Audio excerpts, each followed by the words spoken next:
Oferecimento Mosaic Fertilizantes. Se a Mosaic Fertilizantes faz toda a diferença. Olá, meus amigos e minhas amigas do site Notícias Agrícolas. Estamos aqui com um programa especial de véspera do feriado do Conexão Campo Cidade. E hoje nós teremos uma convidada que vai engrandecer, iluminar aqui o nosso programa, mas eu não vou apresentar agora ainda não. Quem vai fazer a apresentação vai ser o Roberto, mas já já. Eu quero dizer a vocês que o nosso programa tem como propósito levar assuntos de interesse do público urbano e do público rural para que a gente possa construir pontes para unir esses dois públicos e criando uma força maior para o segmento agro com o suporte e apoio do público urbano. E gostaria de lembrar a todos os nossos internautas que o nosso programa é um oferecimento de Mosaic Fertilizantes. Se é Mosaic Fertilizantes, faz toda a diferença. Então, nós temos, como eu disse, uma convidada muito especial, Roberto, que eu faria muita questão que você a apresentasse para os nossos internautas. Ô, Marcelo, com alegria farei isso. Boa tarde a todos, em primeiro lugar, alegria estar com todos vocês aqui. E antes de apresentar a Mônica, choveu, né, gente? Agora choveu mais ou menos geral.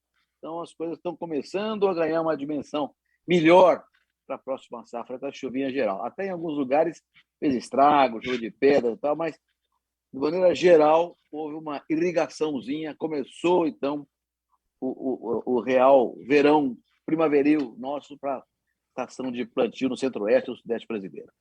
Bom, Marcelo, vou te atender aqui. Oi, Tejon. Bom falar com você aqui também. Apresentar a Mônica Bergamaschi. A Mônica é engenheira agrônoma, formada em Jaboticabal. Eu tive o privilégio de ser professor da Mônica. Eu dei aula há muitos anos, algumas décadas em Jaboticabal. Devo dizer a vocês que a Mônica foi a melhor aluna que eu tive em todos os anos em que dei aula em Jaboticabal. Todo o tempo que dei aula, a Mônica foi a melhor aluna que eu tive. A Mônica tirou 10 de todas as provas, só para dar uma dimensão da competência dela. Depois a Mônica veio trabalhar na ABAG, primeiro em São Paulo, depois para Ribeirão Preto, e assumiu o comando da ABAG Ribeirão Preto, onde está até hoje, tomando conta daquela região importantíssima da agricultura, que é a nossa Califórnia brasileira. A Mônica foi também secretária de Agricultura do Estado de São Paulo, do governo do Geraldo Alckmin, com uma grande competência na sua gestão frente à Secretaria de Agricultura. Então, a Mônica é uma pessoa que tem já uma carreira sólida, muito bem construída. E na ABAG, lá de Ribeirão Preto, a Mônica desenvolveu um programa que é espetacular, sobre o qual eu pergunto que ela falasse aqui hoje para nós. É um programa de educação. Como é que a Mônica desenvolveu o programa de educação naquela região e resultados que ela teve? Mônica, bem-vinda, nega. Por favor, conversa um pouquinho com a gente sobre o programa teu na escola. Bom, primeiro, muito boa tarde a vocês que dividem a telinha aqui comigo, boa tarde àqueles que nos assistem. Eu quero dizer primeiro que eu estou me sentindo muito em casa, né? Primeiro, Roberto, obrigada pela sua eterna gentileza, um privilégio ter sido e ser a sua aluna, né? A gente sempre aprende, cada dia aprende muito com você, com as tuas ideias, com os teus ensinamentos, com a tua história de vida. E desde os meus bancos escolares, lá desde aquele tempo, é que eu ouço o Roberto falar muito da questão da gente trabalhar a imagem e trabalhar educação, né? Também não posso deixar de comentar o Marcelão. Eu tive o privilégio também, aqueles que nos assistem não sabem, mas eu tive o privilégio de fazer um CD, né, produzido, onde Roberto Rodrigues e Marcelo Prado cantaram divinamente. Então, foi o meu único CD produzido, com essas duas grandes figuras. E meu grande professor também, querido Tejon, né, que assim, com quem a gente aprende o pouco que eu arrisco aí na área de marketing, um pouco na área de comunicação também, foi o Tejon que ensinou os primeiros passos aí. Então, Roberto, primeiro dizer da minha grande alegria de estar com vocês aqui hoje.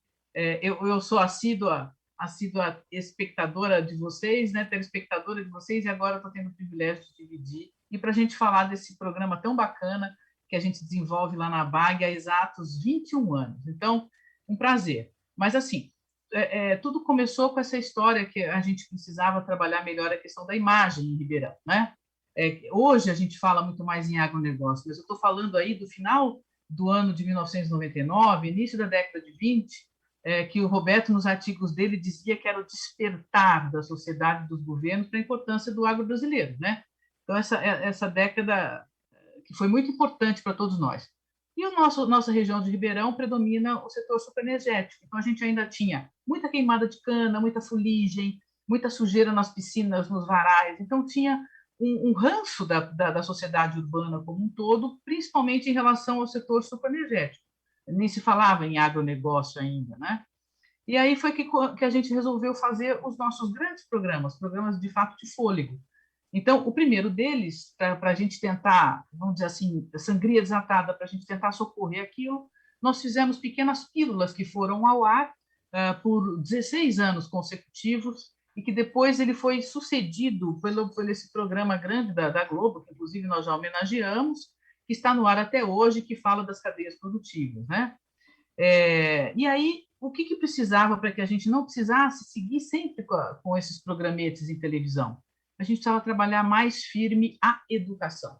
E foi quando a gente, então, bolou uma maneira da gente trabalhar com as crianças, os jovens, os adultos, inclusive do ensino de jovens e adultos, o profissionalizante, tentando mostrar para ele como o agronegócio está inserido em tudo, na nossa vida, nas disciplinas, e para que eles tivessem uma percepção diferente, principalmente da região onde a gente habita, né? Eu sigo ou eu não vai ficar muito... Segue mais um pouco, acaba de contar. Então, aí, Marcelão, o que a gente fez? Como a nossa equipe tinha muitas ideias, né, mas uma equipe muito pequena, não tinha como a gente participar pessoalmente das escolas, dando aula e etc. Então, a gente bolou um modelo que é uma capacitação de professores. Então, desde o ano 1, a gente convida especialistas em agro, pesquisadores também das universidades, das Embrapas, dos institutos de pesquisa, e a gente sempre traz os temas mais polêmicos para serem discutidos, né? O Roberto também, como grande incentivador, você sabe que quando incentiva, você tem uma parte de responsabilidade nisso também. Então, a gente tem o privilégio de ter o Roberto há 20 anos fazendo a palestra inaugural do nosso programa para os professores. E mesmo com a pandemia agora 2021, a gente também teve a presença dele, agora, porém, nesse formato novo online, né? Mas, além dessas palestras com esses temas atuais, a gente também leva os professores sozinhos, sem seus alunos, para visitar cooperativas, instituições de pesquisa, empresas, associações, enfim, todas aquelas forças que Fazenda, claro, isso. E eles vão lá, por exemplo, na nossa Cocapec, eles vão lá, eles aprendem como o provador faz para provar o café, fala de blend, experimenta, conversa com o produtor, põe a mão na terra, vê as áreas nativas, vê como é que é o relacionamento da empresa com a comunidade.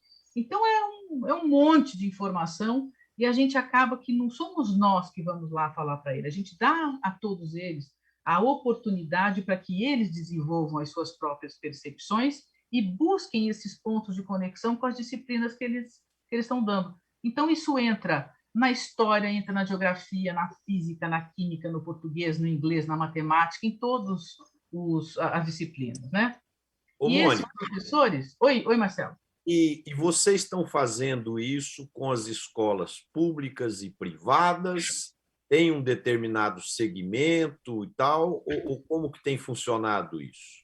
Isso, a gente, como as escolas privadas, geralmente elas têm mais projetos, elas já oferecem mais oportunidades. Então, apesar de abertos, a gente tem poucas que participam. É mais o SESI, por exemplo, que participa, e 2 colégios de São Paulo, onde, inclusive, eles me convidam, eu faço palestra e depois eles vêm para cá visitar.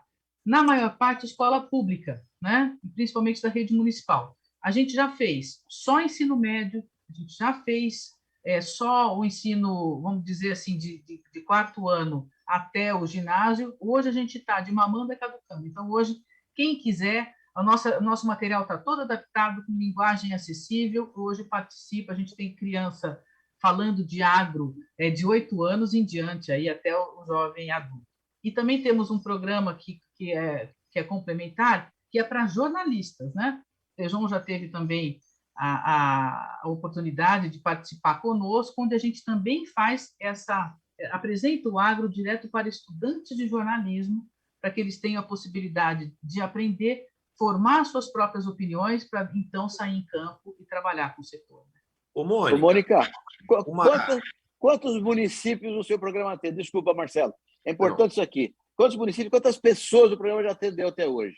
Então, até 2019, quando ele estava presencial, né, nós chegamos em 265 mil alunos em 111 municípios da nossa região, com 3 mil professores capacitados e 600 escolas trabalhando com a gente. E o mais bacana é que assim, a gente perdeu essa parte do presencial por conta da pandemia no ano passado e nesse, e aí a gente fez toda uma adaptação para um programa virtual. E a gente tem a felicidade de ter, né, quando a gente abriu esse ano, a gente tem a felicidade hoje de estar em 19 estados. Né? Então, além de São Paulo, a gente tem outros 18 estados participando, Piauí, Maranhão, Acre, nós estamos no Rio Grande do Sul, a gente está no Brasil inteiro, aí nós vamos chegar nos 27, nos 26 mais um, se Deus quiser. Ô, Mônica, o Brasil anda muito polarizado nas questões políticas, né, de direita, esquerda e tal. E as escolas também têm um certo viés de idealismo político e tal. E como o agronegócio, nos últimos anos, se tornou a locomotiva da economia brasileira, quem tem sucesso geralmente carrega nas costas um peso de ter que ter uma imagem muito, assim, muito próxima da perfeição, né? Como que você sente nesse trabalho que você faz as questões do idealismo político versus o sucesso do agro e se você tem percebido que aquelas pessoas que torciam ou torcem contra o agro faziam isso por falta de informação e depois que elas participam do programa com vocês, você sente que há uma mudança da forma de pensar? Ô, Mônica, deixa eu complementar aqui o Marcelo, porque é importante. Eu queria que você falasse um pouquinho sobre resultados. Na parte do Marcelo, que resultado de pesquisa vocês fizeram em relação aos professores e com a sociedade geral também, nas localidades onde o programa funcionou? Bom, vamos falar de resultado primeiro, né? Para a gente poder alinhar esses programas, como eram coisas que ninguém tinha feito ainda, a gente sempre fez isso acompanhado com pesquisa de opinião, igual são essas pesquisas de intenção de voto, na eleição, com 2% para mais e para menos. Então, a gente fazia perguntas na cidade, né? E a gente vem a evolução da imagem mesmo na nossa região. Então, as pessoas, no começo, a primeira pergunta que a gente fala, o que você acha de agronegócio? A pessoa fala agro, terra, negócio, compra e venda. É compra e venda de terra. Hoje, a gente fala de agronegócio na região, as pessoas têm uma ideia muito diferente.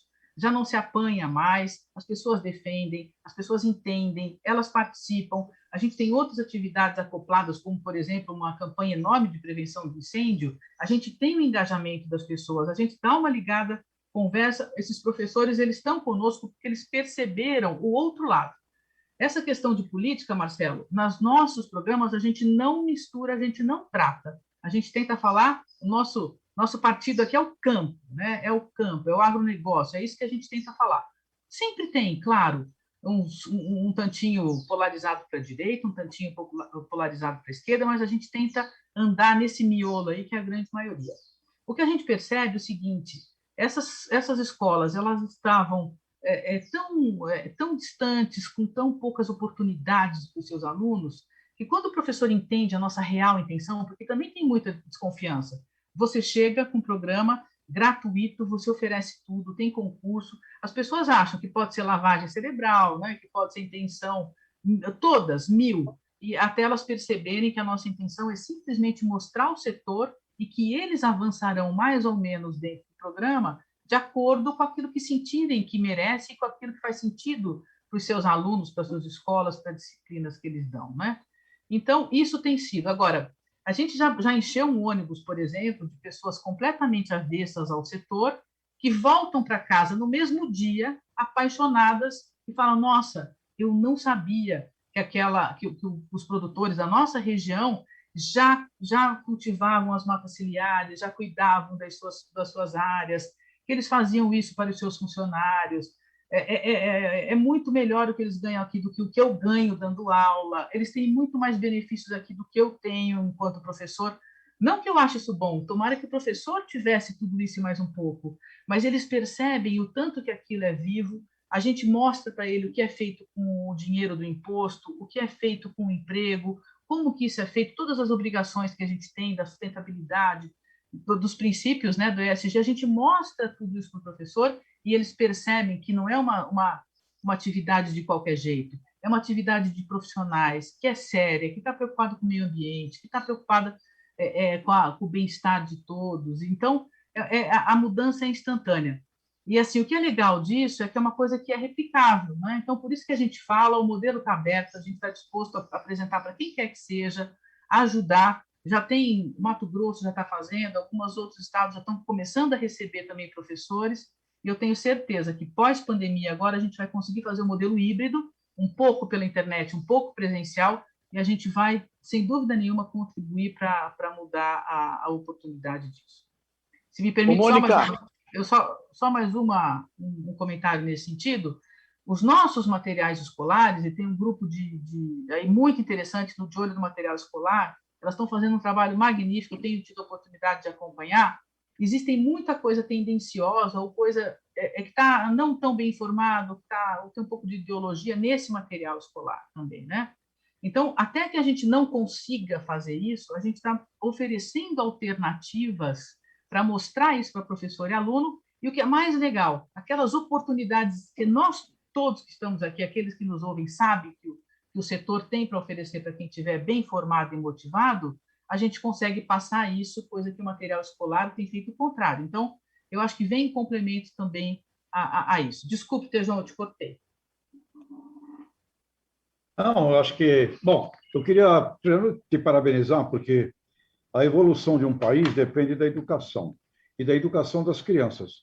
Mas Edgar Morin, francês, pergunta: quem educa as crianças? Então, né, esse trabalho seu, voltado aí aos professores, aos pais, aos jornalistas, é muito importante, para a gente colocar realmente a coisa como ela é. E quando a gente... Agora mesmo, Mônica, foi criado na nossa escola na França, lá na Audência, um curso inovador, a primeira escola de transição ecológica e social. Então, quando a gente fala de transição, e você mostra o que é uma fazenda como nós temos, né, num programa como o ABC, Ambiente, que cuida de pessoas, cuida de animais, isso é o que as crianças precisarão realmente aprender, independente de que carreira elas vão seguir, porque significa a lida com a originação, ainda mais agora que não é só alimento, é ar, é ambiente, é carbono, é biometano.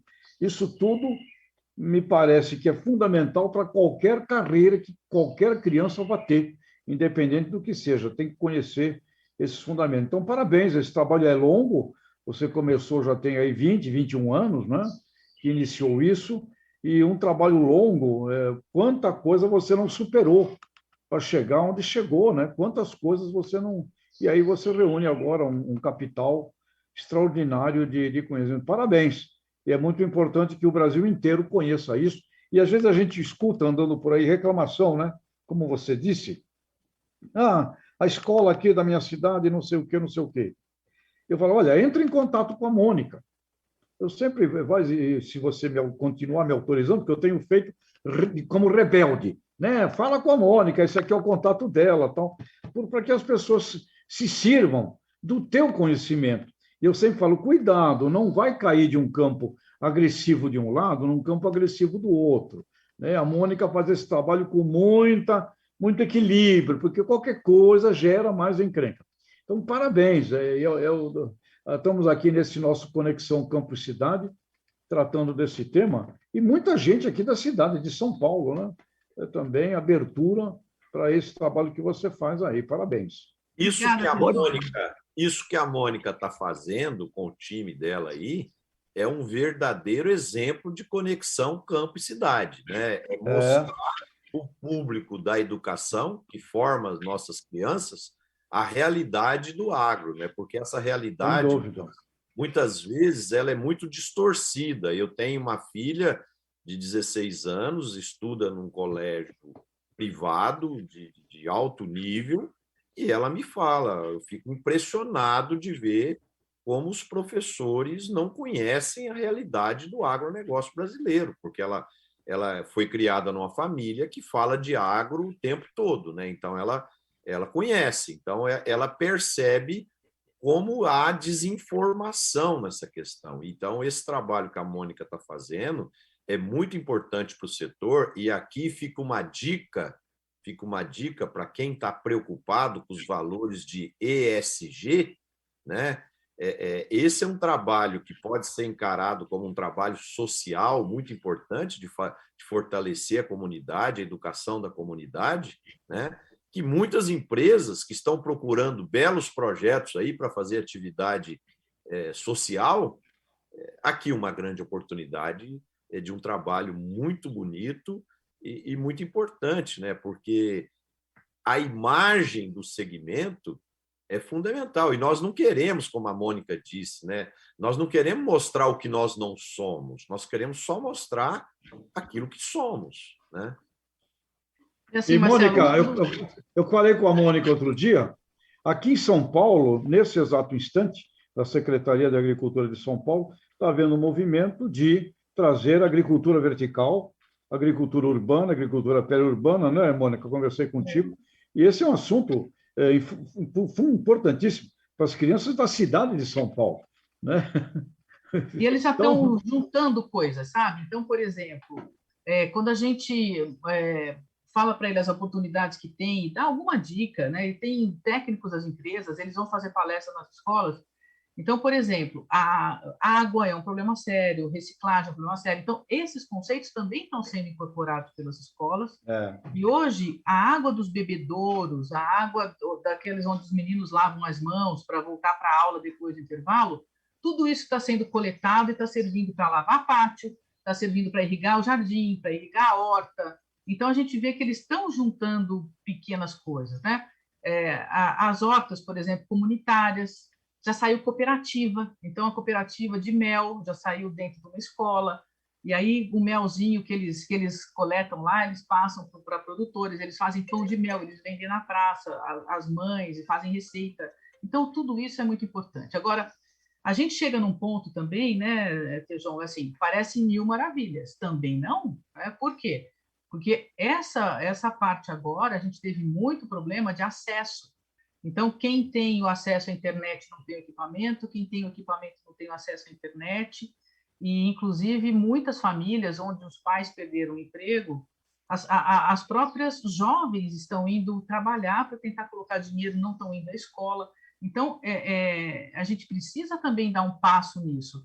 Nesse sentido, também, a gente promove concurso, é claro que a gente não sana tudo, mas o que a gente dá de presente? A gente dá um equipamento para o aluno conseguir entrar na internet, a gente dá computador para a professora, a gente dá lousa para a escola, impressora, a gente faz esse tipo de premiação, com um pequeno esforço nosso, que não é nada muito complicado, a gente consegue ir equipando também as pessoas, as escolas, para oferecerem também um serviço melhor para os seus alunos, né? Lembrando que a gente está trabalhando muitas vezes com escolas que não são escolas rurais, nós estamos formando mão de obra também para ciências agrárias, mas a gente está oferecendo oportunidade.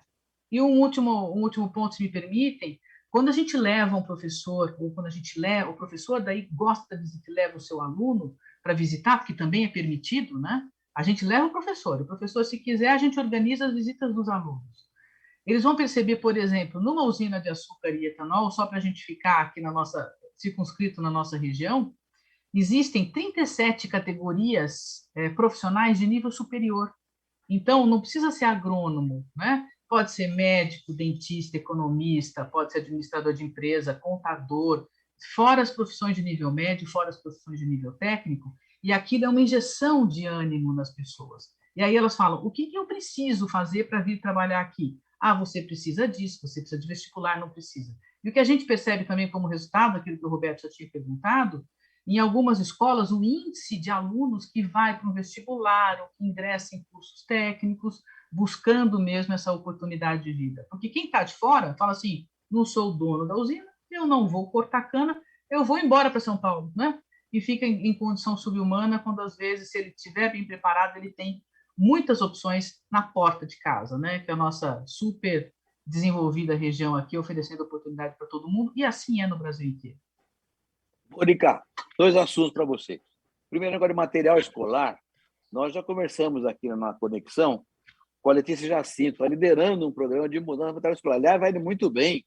Semana passada, conversou com o ministro da Educação lá em Brasília. Está um trabalho muito bem feito. Mas eu queria fazer uma pergunta para você, Mônica. Você falou que começou com pequenos vídeos. Como é que eram esses vídeos, Mônica? No início, a gente fazia pequenos vídeos de cadeia produtiva mesmo, né? Então, a gente convidava pessoas influentes da região para tentar entrar nas casas das pessoas. Então, nós fazíamos no início vídeos de 1 minuto, onde a gente veiculou nas emissoras nossas locais, a gente escolhia, né, pondo com pinça. Precisa de muito recurso para veicular em televisão, né? Depois que a ideia estava colocada, a gente foi reduzindo para 30, foi reduzindo depois para 15, e nós fazíamos, por exemplo, olha, o que é a nossa próxima festa agora? A gente está no Dia da Criança, então a gente fazia alguma coisa vinculada ao Dia da Criança. Depois, alguma coisa vinculada ao Natal. Copa do Mundo, fazia de cerveja. Carnaval, fazia de preservativo. Contando sempre a história, prestando um serviço à comunidade, contando a história que hoje a gente conhece, né, de berço a túmulo. A gente tentava fazer isso mostrando sempre os conceitos de cadeia produtiva. Então, do papel, da mesa, da cadeira, da bola de basquete, a gente trouxe na época o Hélio Rubens, ele era treinador da seleção, a gente pegou cantor de música sertaneja, o Roberto, o ex-prefeito de Ribeirão Preto. Então, a gente pegava assim, as pessoas e eles faziam esse comunicado das pessoas, né? Falaram, olha, isso que você está sentado, a sua cadeira é madeira, é agronegócio e tal. Então, foi muito bacana, foi mudando a percepção, as pessoas entenderam melhor, pararam de criticar o setor, pararam de bater no setor internamente lá. E o mais bacana hoje, por exemplo, a gente vê, por exemplo, as aulas que são pela internet, né? Então, tem professor que liga para a gente e fala assim, olha, estou mandando para você um pedaço da minha aula, olha que absurdo que eles estão falando, isso é mentira, o agronegócio não é isso. Então, a gente tem hoje as pessoas que são não é críticas, mas elas têm a noção do que é verdade e elas já conseguem fazer essa separação, dão uma aula muito melhor, preparam os seus alunos muito melhor. E hoje a gente tem menino de 9 anos falando de agronegócio com muito mais propriedade do que muito marmanjo por aí. Muito bom, Mônica. Parabéns para você. Eu até pediria ao pessoal nosso da produção aí, pudesse colocar o seu e-mail aí na tela, viu, Mônica? Para quem quiser ter uma conversa maior, pedir teu apoio para criar um programa na cidade deles, no seu estado deles, para você ter acesso a isso aí, viu? Fica disponível para isso. Como você está sempre aberto para qualquer discussão, receba demandas, viu? Qual que é o teu e-mail, Mônica? Qual que é o teu e-mail? Para esse programa, inclusive as inscrições estão abertas, é o agronegócio na escola.abagrp de Ribeirão Preto, né, abagrp.org.br. Dizer que vai começar uma fase nova agora, dia 22 de outubro, dia 22 a gente tem a primeira premiação, já vai ter distribuição de prêmio para aluno, para professor, para escola agora, e a gente já começa com a segunda fase, dia 22 de outubro, com módulos novos, desafios novos, e agora a gente faz prova para professor e a gente desafia aluno para fazer coisas diferentes. E se quiser mais informação também, o nosso site, abagrp.org.br, ali tem bastante informação, tem tira dúvida, tem como nos encontrar, telefone, tudo para a gente trazer. Todo mundo é bem-vindo, é voluntário, quer participar de uma atividade, participa, de 2, de 3, de 10, de nenhuma, e os professores que fizerem as atividades recebem também certificados em quantidade de horas proporcionais à capacitação a qual se submeteu. Muito bom, Mônica. Obrigado, bem. Obrigada a vocês pela oportunidade. Você está de parabéns, toda a equipe sua aí nesse trabalho, e o Tejon e o Roberto já contribuíram aí com você nesse programa. Eu ainda não tive o prazer, mas quando você precisar de mim, pode já contar comigo. Convidado, Marcelão. Como voluntário aí já. né? E aproveitar aqui o nosso programa, tem grandes cabeças do agro aí que assistem o nosso programa, para que essas pessoas também se coloquem como voluntários aí, para ajudar a Mônica nessa empreitada brilhante aí, para ajudar a melhorar o nível de informação e conhecimento sobre o agronegócio brasileiro, para que isso permeie na educação, nos professores, e, como consequência, chegue nas nossas crianças de uma forma adequada, para que as crianças possam crescer valorizando a importância do setor para a economia desse país. Eu queria agora falar de um outro assunto, Tejon. Nós estávamos conversando antes de começar o programa, você estava dizendo que está muito preocupado aí com as questões da nutrição, da alimentação das pessoas, e que precisa existir um planejamento melhor para que a gente tenha um mundo mais equânime, mais equilibrado em termos de nutrição. Marcelo, aproveitando Mônica aqui, Roberto, essa semana é a Semana Mundial da Alimentação, dia 16 de outubro é o Dia da Alimentação. E, olha, muito estimulado, Roberto e amigos, por todo o movimento do Alisson, né? Eu fiquei muito motivado nesta Semana da Alimentação, porque o Nobel não veio para o Alisson agora, mas acho que uma hora vai vir, mas a inspiração toda daquele agrônomo que ganhou o Nobel da Paz, o Norman Borlaug, né? Que ganhou o Nobel da Paz em 70, exatamente que a proposta que ele tinha era erradicar a fome do mundo, acabar com a fome do mundo. E o próprio Norman, quando visitou o Brasil, e o Alisson disse isso, olha, se vocês fizerem aqui a transformação dessas terras inférteis em terras que produzem, vocês farão uma gigantesca revolução verde. Então, a questão que me parece que vai chegando a um limite da tolerância é o seguinte: estamos praticamente a 1/4 do século XXI. Me parece que é inadmissível, que é inglório, que é indigno existir um ser humano no planeta Terra que passe fome. Este é um assunto que, e falando das crianças, falando dessa nova geração, é um assunto que nós não deveríamos mais tolerar, porque tem ciência, tem conhecimento. E aqui, Roberto, Mônica, que são agrônomos, Marcelão, eu acho que nós temos conhecimento para produzir alimentos em qualquer canto deste país e deste mundo, no deserto, embaixo de oceanos. Acho que a NASA sabe até produzir lá em Marte e lá na Lua. Portanto, tem conhecimento para produzir alimento. Então, o que me incomodou muito nessa semana, pensando muito em toda a proposta, é que o Roberto também fala, olha, alimento é paz. E pegando aquele exemplo lá do Afeganistão, que não conseguiram transformar aquela miséria rural do Afeganistão, 3/4 da população, em gente que produz alimento, comida, portanto, ficaram fazendo papoula. Então, este assunto é um assunto que eu queria trazer como sendo indigno. E fica aqui a preocupação. Nós podemos acabar com a fome do mundo, ou isso não passa de uma utopia? Diga, Marcelo. É possível, Tejon. Quer ver? Eu vou te dar alguns dados para a gente ajudar no balizamento no nosso debate aqui. Em 1820, 84% da população mundial vivia na linha da miséria.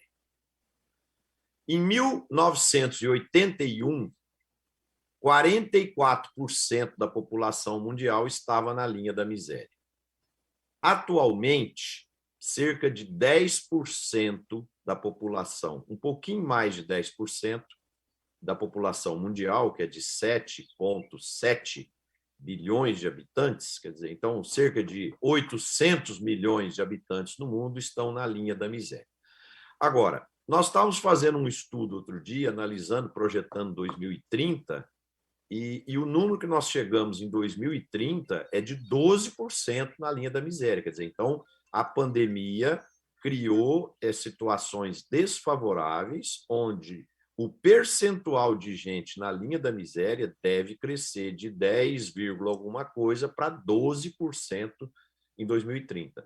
Então, isso é uma prova que o mundo evoluiu muito nisso, porque saiu lá em 1820 de 84%, mas nós empacamos aí nesses 10, alguma coisa por cento e devemos chegar em 2030 com 12%. Quer dizer, então, essa erradicação o mundo não está conseguindo. É verdade, você pega esses 770, 800 milhões, isso é fome. Mas quando você pega mais 1 bilhão e 200, come muito mal. Come muito mal. Nós temos 5 bilhões de seres humanos que vivem para comer com menos de $69 por semana. Então, a mesa desse pessoal é uma mesa muito ruim, mas num mundo que tem ciência, que tem tecnologia. O ponto é, como que podemos acabar definitivamente com gente passando fome? Tem brasileiro catando do lixo para comer. Quer dizer, caramba, eu acho que passa a ser assim alguma coisa que a nossa indústria, o nosso ramo, precisa agir. Planejamento estratégico, falávamos um pouco antes de estoques, de armazenagem, e, por exemplo, o Brasil pode produzir volumes para a filantropia internacional, ou seja, me parece assim, não dá para engolir mais. O mundo sabe produzir comida. Não dá para aceitar que você tenha praticamente 2 bilhões de seres humanos comendo muito mal ou não comendo, e aí você vai para o outro lado da história, né? Você tem 2 bilhões que come muito, mas come errado, né? E fica obeso e tal, e tem outro tipo de problema, outro problema de educação. Mas aqui, Semana Mundial da Alimentação. Não temos que dar um basta. Eu até criei aqui um termo aqui, pessoal. Chama-se socorro. Socorro quer dizer sociedade, cooperativa, RR, racional ao quadrado. E o último, organizado. Sociedade, cooperativa, racional, organizada para acabar com a fome a qualquer preço no planeta Terra. Não dá para ter gente morrendo de fome.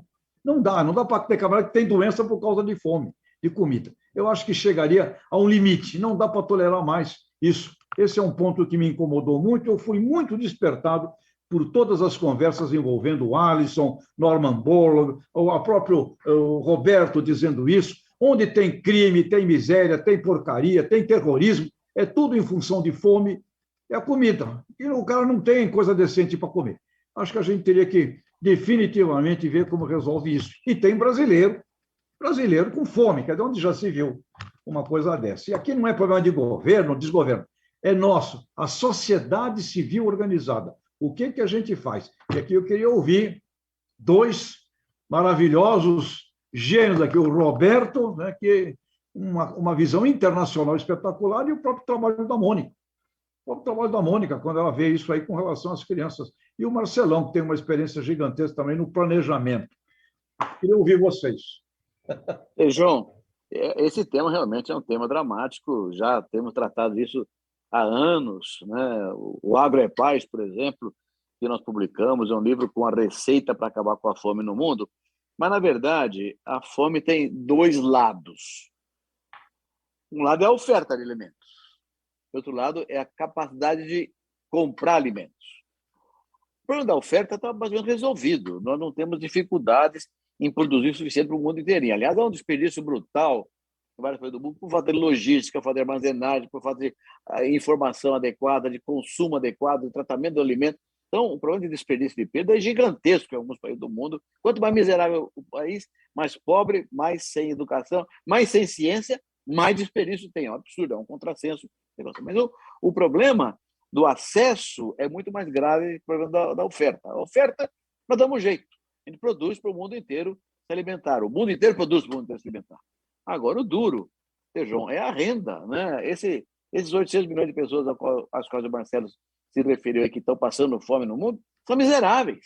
São pessoas que não têm acesso, não conseguem comprar comida. Então, o tema transcende a questão da produção rural e vai para um problema muito mais político, de caráter global, que está falando aí, de renda para comprar o alimento. Então, programas de combate à fome têm que levar em consideração esse aspecto. Não é a oferta está resolvida. de uma forma ou de outra, resolvida. É a logística que é o problema, é o acesso ao alimento, é o abastecimento adequado, é a estocagem no lugar certo. Então, é um problema do acesso e da renda, que é um problema realmente grave e que, como você falou muito bem, leva à guerra. Antes da pandemia, João, nós vamos falar sobre isso aqui já uma vez, várias vezes, antes da pandemia, a gente via toda semana náufragos, naufrágios no Mediterrâneo, de miseráveis com fome, fugindo da guerra dos seus países na África, na Ásia, no Oriente Médio, em busca de paz e alimentação na Europa Ocidental, na Itália, na Espanha, na França, né, em busca de refúgio para poder comer. A mínima dignidade humana de alimentar seus filhos. Então, isso estava acontecendo muito antes da pandemia. Parou porque a pandemia inibiu todo esse processo. Mas você tem toda a razão. Uma estratégia voltada para a administração da miséria, acabar com a miséria no mundo para garantir a fome, é essencial. E esse é o papel global. Instituições como a ONU, como a FAO, como a OMC, como instituições que têm esse papel de gerar a paz universal. E nós fazemos a nossa parte. Nós produzimos. Mônica? Eu li um artigo do Dr. Maurício Lopes, né, agora de outubro, onde ele trata justamente dessa questão, e tem o fato de que o Brasil incluiu, com uma emenda constitucional 64, o direito à alimentação, o que impõe aos governos a obrigatoriedade de garantir isso, né? E ele mesmo escreve no artigo que seria lógico, óbvio, que a forma de garantir isso, primeiro, é aquilo que o Roberto falou, você ajuda, você fomenta o seu agronegócio. Nós temos um agronegócio maravilhoso, que é sustentável, que preserva, que tudo que você garante a oferta, você gera emprego, você gera imposto, quer dizer, você faz, é o agronegócio que está movimentando a nossa economia, então você daria ao próprio Estado mais condição de oferecer isso aos cidadãos, né? Mas ele também coloca uma questão ele fala, olha, há um erro de design, né? É muito mais, é um mercado, porque assim, eu vejo as pessoas, eu participo de alguns debates, as pessoas falam assim, mas está exportando e as pessoas estão passando fome. Não gente, é assim, ele é uma mercadoria, ele é um negócio, né? As pessoas que têm duas casas não colocaram uma à disposição das pessoas que moram na rua. Então, o que a gente tem que fazer? É isso que também o Roberto já colocou. A gente tem que dar oportunidade, preparar as pessoas, e aí, de novo, vem a educação, que elas tenham condição de se colocar nesse mercado com dignidade, né? E conseguir comprar os seus alimentos, que nem sempre elas têm o acesso e nem sempre elas conseguem comprar coisas saudáveis, comem coisas menos saudáveis, né? E a gente também é uma piada, né? Que eu ouvi muito o Roberto falar, dividir em dois, aqueles que precisam fazer a dieta e aqueles que morrem de fome, quer dizer, o design mesmo, ele é uma coisa que não ajuda, mas a gente precisa tratar mesmo de oportunidade, emprego, um bom agronegócio para ter oferta, para as pessoas conseguirem adquirir isso e evitar o desperdício, né? Acho que tem muita lição de casa, viu, Tejão? A gente precisa de muita gente boa de braço aí para ajudar. Eu acho que a maior questão nesse ponto que o Tejão está levantando, Mônica, é que os nossos líderes globais eles estão preocupados em organizar a ascensão de um país A contra o ciúme de um país B. Eles estão preocupados de organizar a OTAN para não ter ataque e tal. Eles estão preocupados de muitas coisas, mas a gente não vê preocupação nessa questão colocada pelo Tejon, que é uma questão básica, né, de dar dignidade ao ser humano de poder se alimentar minimamente, que seja, né? E essa coisa é tão complexa que esse outro lado das pessoas que têm alto poder aquisitivo e comem mal também, porque comem de forma não saudável, não adequada, então isso é uma coisa realmente muito complexa. Nós temos muita gente morrendo de fome e nós temos muita gente morrendo porque comem errado, que comem em excesso, que comem de forma desequilibrada. Então, esse é um ponto que deveria estar na pauta dos nossos líderes, dos nossos prefeitos, dos nossos governadores, dos nossos presidentes, dos nossos ministros. Esse assunto, como não sei se foi o Tejon ou o Roberto que disse aqui, teria que estar na FAO, teria que estar na ONU, né? Mas parece que ele passa despercebido, né? Não é uma coisa vista como prioritária. Marcelo, só para complementar, desculpa, Tejão, desculpa. Não, diga, Roberto, diga. Não, só para dizer que o nosso caso, o caso do Brasil, nós estamos fazendo uma lição de casa razoável. Primeiro, nós estamos alimentando, nós temos 220 milhões de habitantes no Brasil, 220. Alimentamos mais de 800 milhões de pessoas no mundo. Quer dizer, o nosso papel de ofertador de alimentos está sendo cumprido com galhardia. Além disso, alguns programas sociais que os governos brasileiros têm desenvolvido já há alguns anos, já desde o tempo do Fernando Henrique Cardoso, vão na linha do que a Mônica está dizendo aí, de socorro aos mais pobres, para que eles tenham acesso à alimentação também. Já aconteceu no governo da FHC, no governo do PT, e agora no governo Bolsonaro também, com programas Bolsa Família, Fome Zero, vários programas sociais, que é aquilo que o Marcelo citou aí. A ação do governo tem que considerar também o acesso à alimentação dos miseráveis que a ela não conseguiram chegar. Diga, Tojão. Muito bem, acho que temos que ter um planejamento para mercados e um planejamento para não mercados, porque temos que socorrer. Eu acho que... Eu fico pensando, sabe que a gente não pode ter 15 milhões de toneladas de arroz e feijão só para fins filantrópicos? E aí, Roberto, você colocou agora há pouco um tema importante. Se você ficar fazendo isso e interferir no mercado, você detona os produtores, né? Então, essa produção filantrópica não pode se meter no mercado. Mas, olha, eu tenho aqui tantos milhões de pessoas que não tem jeito, eu não vou resolver a curto prazo a vida deles, a renda e tal, mas eu vou garantir um prato de arroz com feijão todo dia. Eu acho que a gente está precisando disso. Lá em Ruanda, Roberto, fiquei sabendo que a turma deram uma vaca de leite lá para toda uma vaca, e o pessoal começou a tomar leite adoidado lá. Parece que pelo menos estão tomando leite lá todos os dias. Esses programas sociais tem isso assim também. Diga, Marcelo. Esse negócio é tão complexo. Eu estou lendo um livro que chama Comer para Não Morrer. É um livro que aparece lá entre os 30 mais vendidos no mundo. É um autor americano.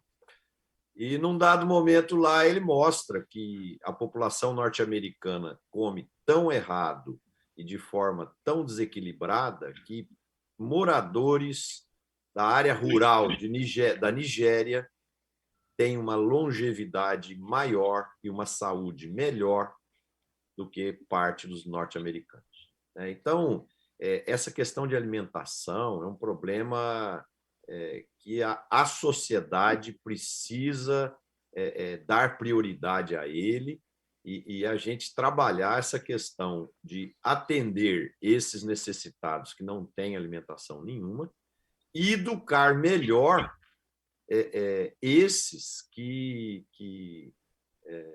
têm necessidade de uma alimentação mais equilibrada e saudável. E lá nesse livro, uma certa altura, o autor diz o seguinte, por exemplo, a indústria farmacêutica tem um lobby muito forte, né? Então, ela consegue fazer o lobby dos seus medicamentos e tal. E lá ele mostra com várias pesquisas, por exemplo, que, um exemplo, a pessoa com pressão alta, você que tem pressão alta que está nos assistindo, lá ele mostra que com chá de hibisco, 2 doses por dia, ou suco de beterraba, 400 gramas de beterraba ou de suco de beterraba por dia, consegue resolver as questões de pressão sem que tomar medicamento. Então, por exemplo, será que não está na hora do agronegócio também trabalhar um pouco mais essa questão do alimento como fonte de saúde, né? As questões nutracêuticas, as questões do alimento funcional, né? Porque a gente come beterraba porque gosta, mas e se eu comesse beterraba porque eu preciso diminuir a minha pressão arterial e ter mais saúde? Verdade. Então, esse consciência, né? Interessante. Aliás, está provado agora que café, nova pesquisa, que café faz muito bem para a saúde e que é ótimo tomar café. E já teve um período no passado aí que era condenado, assim como o ovo também. Essa coisa que você colocou, Marcelo, talvez deva fazer parte, sim, das estratégias mais importantes do agronegócio do Aravante. Educar o consumidor com relação aos benefícios dos alimentos, e principalmente bem produzidos, né, com boa nutrição na planta, no solo, etc. Mas você sabe, Tejão e Marcelo, tem uma associação que chama ABIA, sobre a lei da indústria de alimentação. Faz um trabalho muito bem feito, viu? Podemos trazer aqui o João Dornelas, presidente da BIA, para falar sobre esse tema aqui. E é muito legal o que a BIA está fazendo na direção de alimentos processados, ultraprocessados. Tem uma temática meio complexa nessa discussão aí, precisa ser também tirar a ideologia do processo. Para mim, do abastecimento. Está certíssimo. O Itaú também, não é, Roberto? O Itaú de Campinas. Também. A própria Embrapa trabalha com isso aí, né? A transgenia, por exemplo, hoje está numa fase que é para melhorar a qualidade nutricional do alimento. Não é só mudar a resistência a pragas e mais, mas também melhorar a nutrição do alimento tendo qualidade. Então, hoje, a ciência tem elementos e instrumentos para avançar nessa posição aí. Eu queria fazer dois comentários. Vai lá, um é justamente esse, né? Por exemplo, você consegue, pela própria alimentação, por exemplo, do animal, você passa nutrientes para o leite, por exemplo, né? Então, tem bastante gente, já vários grupos em diversas unidades aí estão fazendo essas pesquisas com essa suplementação via alimento, coisa natural, tá? E a outra que eu queria comentar, que acho que é digno de registro, é claro que tem os programas sociais que vêm de governo, que, aliás, é obrigação pela própria Constituição de 88 e suas alterações posteriores. Mas o setor, e aí leia-se a OCB, a CNA, a Urplana e as outras mais de 40 entidades vinculadas ao IPA, elas também montaram o Agrofraterno, né? Então, é uma a BAG. A BAG também. A BAG, a BIOV, a BRC, tem um monte de entidades, são mais de 40, não daria para citar todas, que é o Agrofraterno, que principalmente em decorrência aí da pandemia da Covid, que onde estão fazendo doações para as famílias mais necessitadas, e isso é um programa que está vigente, está aberto, as pessoas fazem as doações e estão fazendo aí o registro. Então, não tem números fechados ainda, mas é importante a gente registrar que é o setor, sentindo, claro, nessa dicotomia colocada pelo Maurício, né? Tem o alimento, que é alimento social, tem o negócio também, né? Que é digno, que é correto, que é limpo, que é transparente, que é o que está movimentando a nossa economia. Poderíamos convidar o presidente do IPA para estar aqui também falando sobre... É o Nilson, não é isso? Nilson Leitão. Nilson Leitão. Ótimo, é um grande cara, inclusive. Podemos trazê-lo aqui para uma conversa, não só disso, mas de outras coisas. Eu acho bem bacana. Em um estudo internacional sobre tendências para o agronegócio 2030, que mostra uma coisa muito interessante, que daqui para frente, em 2030, nós vamos ter uma presença muito forte do alimento como fonte de saúde, né? Então, hoje a gente vai no supermercado e compra lá suco de pera misturado com maçã, porque eu gosto daquela mistura. Eu compro suco de maracujá misturado com laranja, porque eu gosto daquela mistura. Nos próximos anos, nós iremos ao supermercado comprar um suco misturado de vários produtos que abaixam a pressão arterial. Um outro suco ou um mix de cereais que vai diminuir o seu teor de glicose para melhorar a sua situação da diabetes, né? E por aí vai, né? Ou uma mistura X do suco de frutas vermelhas com não sei o quê, de não sei o quê, de não sei o quê, para você baixar o seu colesterol, né? Então, isso... A Nestlé mesmo é uma empresa que está investindo muito nesse tipo de pesquisa e outras grandes empresas aí estão fazendo muito isso. Então, nós vamos ver nos próximos anos aí isso crescer de forma muito rápida, igual a gente está vendo aí o crescimento dos alimentos de plant-based, né? Toda a base de plantas, né? Essas linguiças, hambúrgueres e etc. E um outro viés muito interessante, previsto para 2030 também, são de embalagens inteligentes, onde você vai lá, compra uma banana, por exemplo, no supermercado, e ela vem numa embalagem X que ela vai ficar verdinha na hora que a banana está no ponto ideal para ser comida. Então, é tudo novas tecnologias e novas coisas que chegam, e que isso gera oportunidade ímpares para o nosso setor. Então, é importante pensar dessa forma. Não posso esquecer, falando disso, do seu Sunji Nishimura, que tinha um vidrinho com um líquido que era de babosa. E depois do almoço, o Nishimura pegava uma colherzinha pequenininha e tomava uma colherzinha de babosa. Eu perguntei, mas Nishimura, isso é ruim para burro? Ele falava, isso ruim, mas bom. Tejão, eu tomo todo dia de manhã, eu tomo 2 limões espremidos, com água morna, para melhorar o refluxo e evitar pedra no rim. E depois de 20 minutos, eu tomo uma xícara de babosa para poder cicatrizar o estômago. Eu tenho um pouco de gastrite. Então mas você toma babosa mesmo? Não, é uma... Eu vou fazer propaganda aqui, né? Então fala o que é isso, porque babosa mesmo é... É uma empresa norte-americana que chama Forever.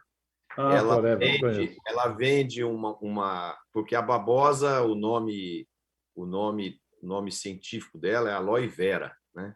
Aloe vera, então chama aloe vera, e ela pura, o gosto não é tão bom, não, mas tem ela com sabor de pêssego, sabor mas isso já é sofisticado. Aí fica bem agradável. A do velho Nishimura era babosa mesmo. Mas é saudável, viu? A babosa tem uma capacidade de cicatrização muito grande. Tem, verdade. Pois é, coisa que é bom para a saúde. Eu prefiro sonho de valsa, viu, gente? Está aqui o sonho de valsa. Não, Roberto, mas que sonho de valsa, bicho? Não pode. Eu quero ver Roberto tomando uma colherzinha de babosa todo dia, Roberto. Estou fora, Pedro. Agora, mudando um pouquinho de assunto, um tema que está pipocando muito aí na economia global, né, é a perda de pressão no turbo aí do motor da economia chinesa e indiana, né? A economia indiana vai crescer esse ano cerca de 9,5%. A chinesa, a previsão era 8,5%, já baixaram para 8,10%, talvez possa cair até menos de 8%. E um dos fatores que está pesando muito forte nisso é a questão energética, né? Eles estão tendo problemas energéticos, pode faltar energia para as indústrias, para o processamento, e aqui cabe um alerta que o Roberto já citou aqui em programas anteriores, né? A China é um parceiro fantástico aí do Brasil, mas o Brasil precisa pulverizar mais suas exportações, né? Porque a gente não pode ter uma interdependência tão grande de um único cliente, né? A China é um parceiraço aí do Brasil, mas se ela fica gripada ou resfriada lá, nós podemos ter uma pneumonia aqui por causa que grande parte das nossas exportações dependem muito da China. Então, é muito Marcelo, importante que nós estejamos de olho nessa questão, né? Esse tema que você colocou da energia que está afetando a China, mas também a Europa, né? Com um preço enorme, subiu muito o preço do gás, derivado de petróleo. A questão energética hoje é um drama global, tem uma consequência direta para nós na produção de fertilizantes. Nós estamos perdendo uma quantidade de dinheiro enorme, o custo subiu demais. Nós importamos 82% de fertilizantes nós consumimos no Brasil, e mais de 90% do potássio. Então, alguns países que têm a produção de potássio, sobretudo Rússia, alguns países do Oriente Médio, estão sofrendo com a falta de energia e o preço multiplicou 3, 4 vezes, a mesma coisa com o nitrogênio. Então, essa questão energética lá fora tem uma influência direta no nosso custo de produção que vai afetar duramente a renda rural no ano que vem.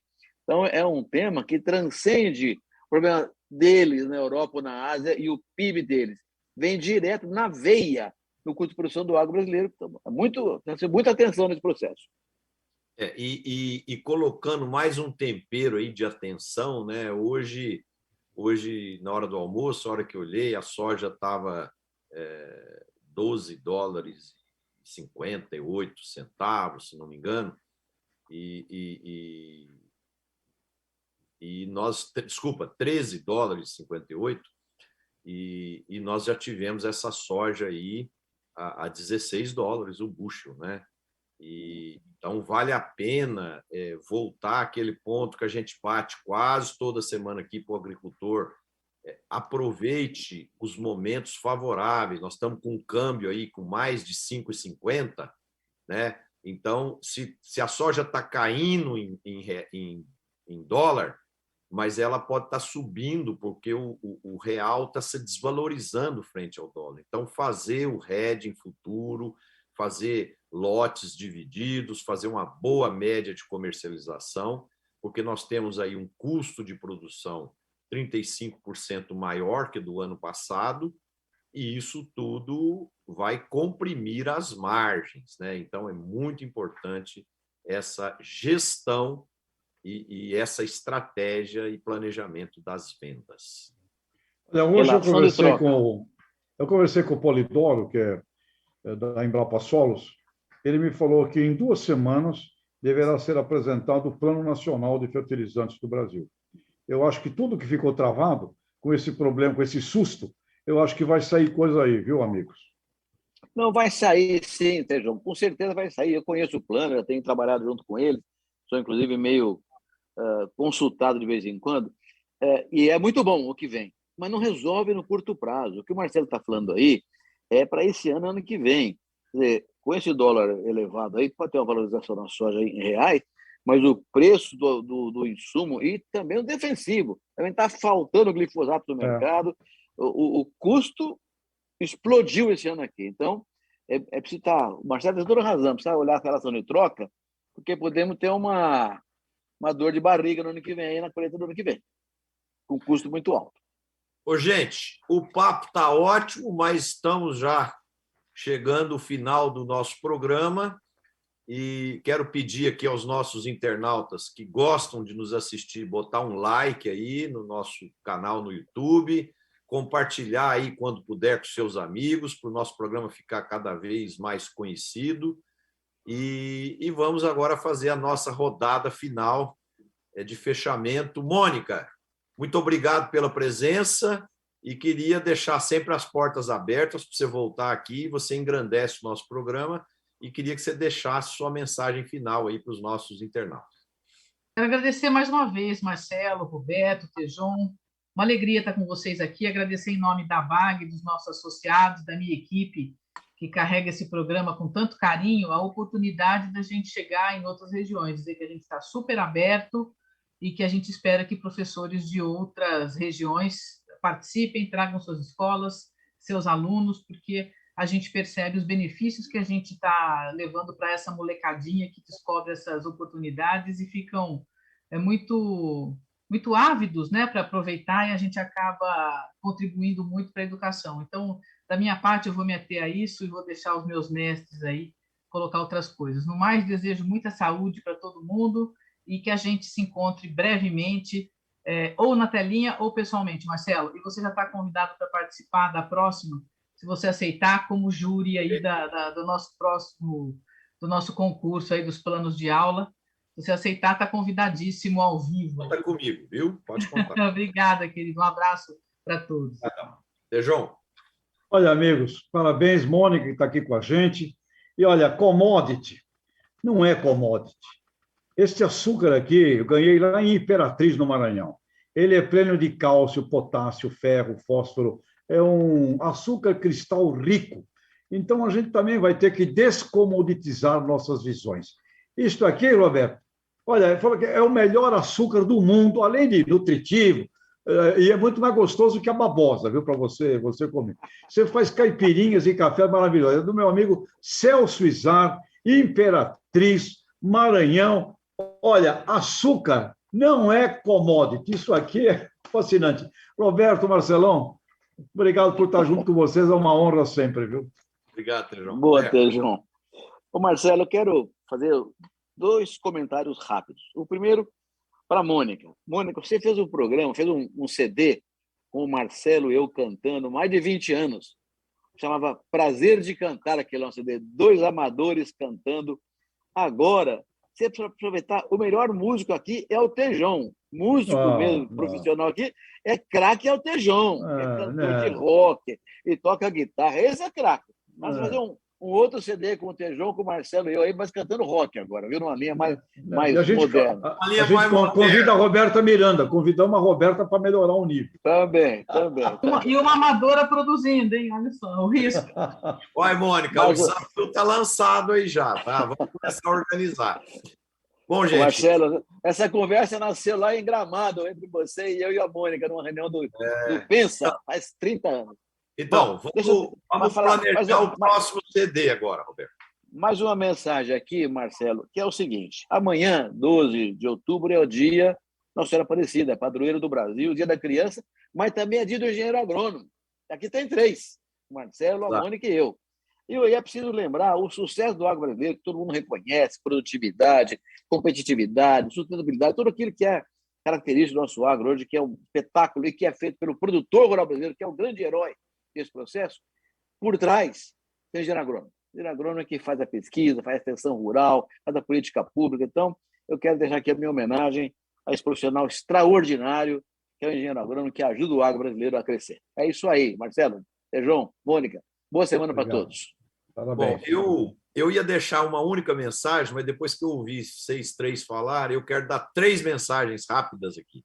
A primeira, de reforço a isso que o Roberto falou, parabéns à nossa classe de engenheiros agrônomos, porque os engenheiros agrônomos têm feito milagre no desenvolvimento da agricultura brasileira, um trabalho muito bonito, um trabalho de muita garra, de muita determinação, e eu acho que todos os engenheiros agrônomos merecem nosso reconhecimento, a nossa homenagem, e eu me sinto muito orgulhoso de ser um deles.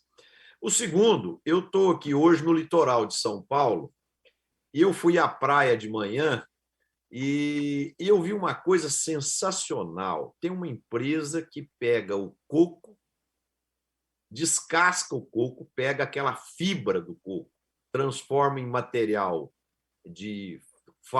picotado para fonte de energia. O coco já vem furadinho, com um lacre igual de uma lata de cerveja e escrito o nome do hotel em laser. Então, eu fiquei encantado com aquilo. Então, assim, isso mostra que como é bacana a ciência da inovação. Às vezes você pode pegar uma coisa simples, criar uma ideia diferenciada e fazer algo totalmente mais evoluído e aproveitar fortemente aquela fibra do coco como fonte energética, né? E o meu terceiro recado é dar os parabéns aqui. Eu vi hoje no Valor Econômico que o fundo Aqua Capital vai agora captar mais 2 bilhões de reais para investimento no agronegócio brasileiro. Então, isso é um exemplo de crença nesse setor, e o bacana é que o Aqua vai para o interior do país adquirir empresas de porte médio, né? E isso, de uma certa forma, traz a profissionalização, traz a governança, traz o desenvolvimento, e eu tenho certeza que outros fundos de investimento estão se planejando também para fazer o mesmo, porque isso tudo potencializa o crescimento e o desenvolvimento do agronegócio brasileiro. O meu boa noite a todos, uma excelente semana, saúde, e gostaria de lembrar que o nosso programa é um oferecimento de Mosaic Fertilizantes. Se é Mosaic Fertilizantes, faz toda a diferença. Um abraço a todos, obrigado, Mônica, obrigado, Tejon, obrigado, Roberto, obrigado aos internautas que ficaram conosco até agora. Um abraço a todos e boa semana. Obrigado.